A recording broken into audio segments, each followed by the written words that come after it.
Entre 1936 y 1957, el cine mexicano vivió su época de oro, en la que se consolidó como industria, conquistó los mercados hispanoparlantes e hizo famosas a estrellas como Cantinflas, Pedro Infante, María Félix, Jorge Negrete, Tintán, entre muchos otros, lo que le permitió ejercer una gran influencia cultural en la región. Este cine llegó a Colombia junto con el cine de Hollywood, el europeo y el argentino, en una época de profusas migraciones del campo a las ciudades y en las que no había muchas actividades de esparcimiento en ellas, por lo que el ir a cine se convirtió en el entretenimiento principal de la población, dando origen a la época de oro de las salas de cine en los años 40 del siglo pasado. Antes de mediados de esta década, las películas en lengua extranjera no eran dobladas y había altas tasas de analfabetismo, por lo que el cine en español era el más accesible. Adicionalmente, las audiencias se identificaban con sus temáticas y entornos, desde la ruralidad de las comedias rancheras a las experiencias vividas por los personajes pobres buscando progresar en las ciudades. Él también contribuyó a la popularización de ritmos como el mariachi y el bolero, y también abriría la puerta a películas mexicanas de décadas posteriores, las cuales gozaron de abundante popularidad hasta la década de los 80, así como las telenovelas, que tuvieron su auge en el país durante las décadas de 1980 y 1990. En la actualidad, junto con Honduras, México y Colombia tienen las tasas de feminicidio más altas de América Latina y sufren de problemáticas de acoso e impunidad respecto a los crímenes hacia la mujer. Surgen entonces las preguntas: ¿tiene algo que ver la influencia del cine mexicano de aquella época con la violencia en Colombia? Y si es así, ¿qué conexiones pueden existir? Para responderlas, he desarrollado un recorrido en el que exploraremos el cine mexicano de la época de oro y su influencia en la violencia cultural en Colombia.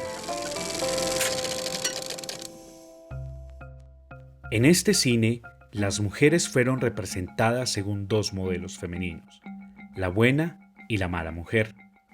La primera se basó en la Virgen de Guadalupe y la segunda en la Malinche, una mujer indígena quien ha sido considerada traicionera por gran parte de la población mexicana, ya que fue la intérprete, consejera, intermediaria y amante de Hernán Cortés, el líder de la expedición que inició la conquista de México, lo que significó el fin del imperio azteca o mexica. De esta dualidad derivaron representaciones femeninas como la madrecita sufriente y abnegada, la sumisa, la damisela en apuros, la rumbera y la prostituta condenada, las cuales contribuyeron a afirmar estereotipos, creencias y actitudes alrededor de la mujer. Ellas definieron dinámicas relacionales entre hombres y mujeres y potencialmente justificaron y legitimaron diferentes formas de violencia hacia ella. Estas representaciones son el reflejo de creencias y actitudes acerca del hombre y la mujer, por lo que es necesario hablar del machismo, pero también de su contraparte menos conocido, el marianismo. Así como el machismo es el culto a la virilidad, el marianismo es el culto a la superioridad espiritual femenina, que considera a las mujeres moralmente superiores y espiritualmente más fuertes que los hombres. Hasta ahí suena muy bien para las mujeres. Lo que esto implica es que esta fuerza espiritual engendra una capacidad infinita de humildad, sacrificio y resistencia al sufrimiento, generalmente a favor de los hombres que la rodean. La asimilación de estos paradigmas potencialmente ha fomentado actos de violencia hacia la mujer, una problemática que fue invisibilizada por décadas, porque principalmente se lleva a cabo en los ámbitos privados de las relaciones sentimentales y de la familia.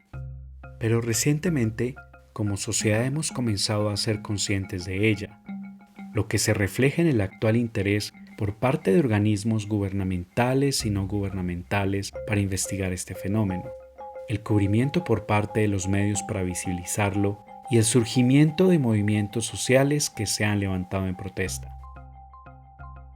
Ahora, esto no quiere decir que el cine o las expresiones culturales mexicanas son el origen directo de la violencia en nuestro país, ya que la formación de la cultura en una sociedad y con ella la violencia cultural es un proceso bastante complejo en el que entran a participar diversos factores sociales, históricos, políticos, económicos, incluyendo las influencias de expresiones culturales de otros países.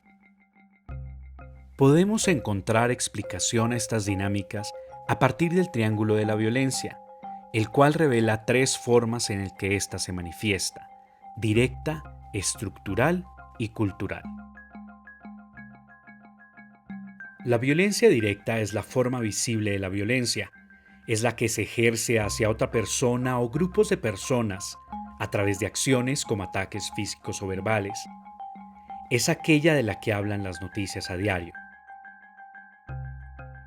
La violencia estructural está a un nivel invisible y se origina en sistemas físicos y organizativos que impiden la satisfacción de las necesidades de los miembros de una sociedad, como por ejemplo, sistemas que estimulan la miseria, negando la necesidad de bienestar, o sistemas que reprimen a la población, negando su libertad.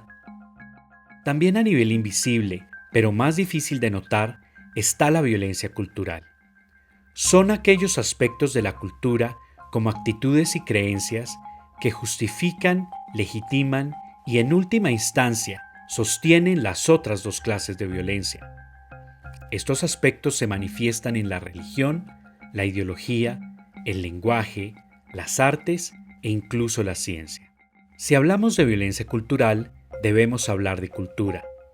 La cultura está integrada por percepciones, apreciaciones, pensamientos, creencias, actitudes, acciones y costumbres. En resumen, son aquellas cosas que como sociedad usamos para dar sentido a lo que pasa a nuestro alrededor. La cultura nos involucra a todos, ya que todos participamos en ella, y lo mismo pasa con la violencia cultural, ya que ésta se conforma de creencias y actitudes que todos hemos asumido como normales, pero que en realidad son la base que sostiene formas de violencia más evidentes y escandalosas, como violaciones o feminicidios.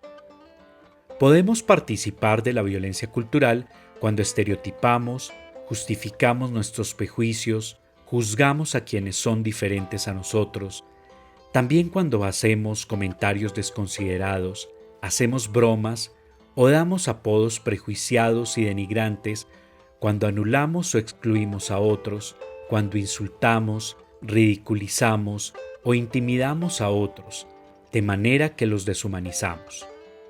Por esto, es importante que nosotros, como sociedad, seamos conscientes de la existencia de estos tipos de violencia, que reflexionemos y podamos hacer los cambios necesarios para transformar las dinámicas que promueven la violencia en dinámicas que promueven la paz. En este recorrido compuesto por varios episodios, aprenderemos de la historia de este cine que cautivó a nuestros padres y abuelos. Conoceremos de sus géneros, sus temáticas y sus estrellas. También de las experiencias que ellos vivieron en las salas de cine, que en algunos casos fueron muy diferentes a la experiencia de ir a cine que vivimos en la actualidad. Exploraremos las representaciones de la mujer a través de los personajes femeninos de las películas mexicanas más populares para los colombianos durante aquella época, así como su asimilación en la cultura. También ahondaremos en temas como la violencia, la paz, la cultura y la naturaleza de la imagen y las representaciones.